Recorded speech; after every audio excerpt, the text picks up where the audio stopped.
Did you see it? The debates are coming. The lineup has been established. So Andrew Yang is going to be on night 2, June 27th. The lineup is as follows: Michael Bennett, Joe Biden, Pete Buttigieg, Kristen Gillibrand, Kamala Harris, John Hickenlooper, Bernie Sanders, Eric Swalwell, Marianne Williamson, and of course, Andrew Yang. Well, this shall be interesting. I'm kind of glad that he and Warren aren't on the same stage.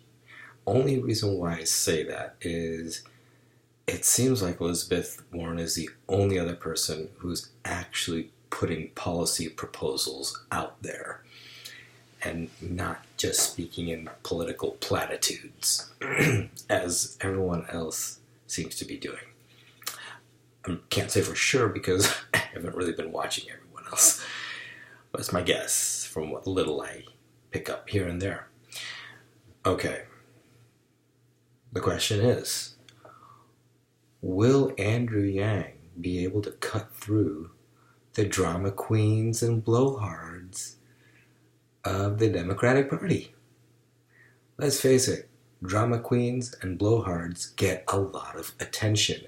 We are living in the attention economy, straight up, where it's not about who's right. It's not about what is the best solution. It is about who is the loudest and most popular, unfreaking fortunately. So,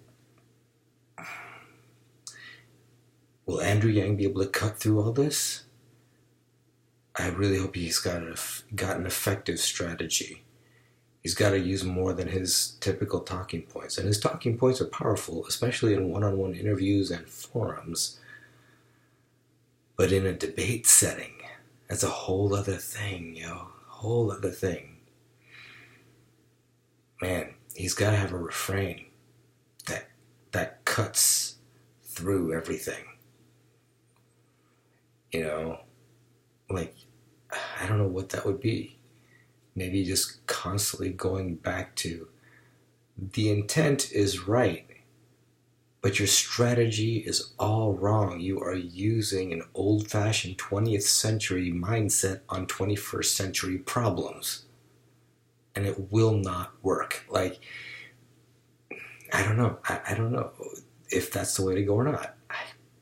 I hope he's got some kind of strategy up his sleeve, because it's more than just logic and reasoning at this stage. When you've got a field that big with that many people and that many drama queens and blowhards and all that, you better find your way to stand above that and make yourself noticed. What Andrew Yang's big challenge is going to be is to get himself noticed amongst the blowhards and drama queens. That's going to be his big challenge. And I don't mean to offend if you like some of the candidates, and some of the other candidates I actually do like. Maybe, I don't know if necessarily the position, because I might not know what their actual position policy is, but in general, like, kind of like what Andrew Yang says, I agree with the spirit of it, but like his answer to having a $15 minimum wage, I love the way he answers that question. But it's so subtle, it's so nuanced. You got to really be on the be aware of the meta that he's using for that. He says, I agree that people working full-time jobs should not live in poverty. I 100% agree with that. But I don't believe that raising the minimum wage to $15 an hour is going to be an effective solution, because that will just make automation happen so much faster. The fast food chains will be like, is that how much we have to pay people? Shoot, forget it. Automation, that's going to be way cheaper. Like, but he starts off by saying, like, I agree with the general premise of what you're going for, like what your tangible objective is. I agree with it, but I have a different idea on how we can achieve those ends. And he says the same thing about, abortion. I agree. We do not want more abortions. We do not. We want to minimize the number as much as possible. So consider the freedom dividend, which would put $1,000 into everybody's hands, and it will enable the mothers to be able to care for their child, and you will see a reduction in abortions. Not left, not right, forward.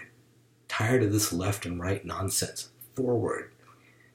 I mean, some folks in the past have said, a lot of the general ideas and concepts as far as what we want between the Republican and Democrat or right or left are actually similar, very similar in some ways. Like what we want for people.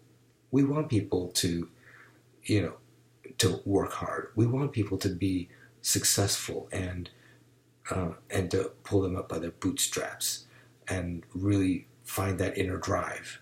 But we also want to set people up for success too, and we want to we recognize that some people have advantages over others. So maybe, anyways, I'm getting off topic. Let's get back to the debates.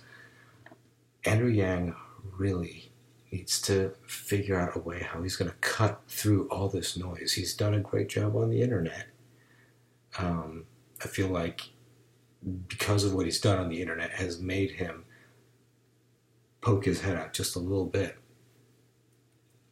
The debates are going to be a whole other thing. I mean, for one thing, he's the only Asian, so yeah, he does kind of stick out. So being the only Asian, what does this Asian man have to say? Kind of, mindset that people might have when they watch him, and maybe they'll listen to a few things and, just as most people do, sort of casually dismiss his points, but then eventually they come around like, hey, wait, that makes a lot of sense. Wow, he's got great solutions. This guy's actually a visionary.